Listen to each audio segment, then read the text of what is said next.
have fled. Ukrainian officials say 2 Russian airstrikes sparked 2 fires at oil depots, and there were no reported casualties or injuries. KCAL9 political reporter has been following this story. He's here now with the latest. Tom. Hi, Pat. Well, I can tell you this just shows no signs of letting up at this point, and it just gets worse. Russia's invasion into Ukraine is creating a humanitarian crisis that worsens by the day. Food, water, heat, and medicine all are increasingly harder to find. Ukraine says it is facing a medieval-style siege by Putin's forces to batter it into submission.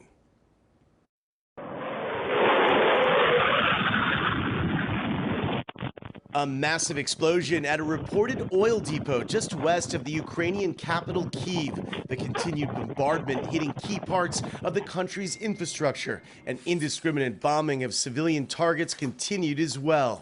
The person who posted this video says it was a pensioner's apartment.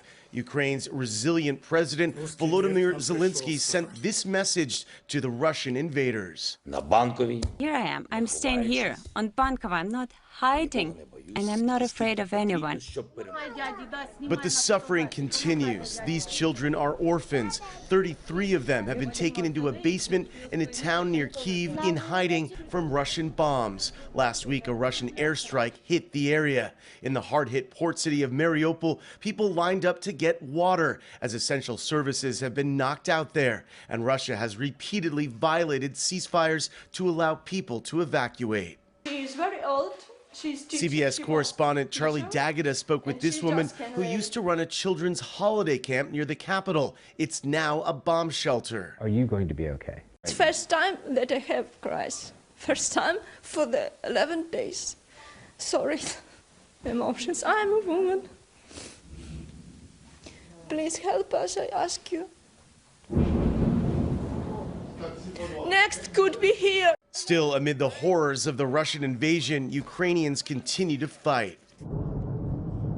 A Russian jet was shot down over the besieged city of Kharkiv as Ukrainian people cheered. Ukrainian troops on the outskirts of the capital opened fire in an effort to keep the Russian advance at bay. For the Ukrainians who have been able to escape, the journey out of their homeland was harrowing. My mom is currently in Poland, and she's actually helping the refugees. Veronica Vazna is now in LA after being forced to flee her home in Ukraine. She shot these videos to document the ordeal and shared them with us.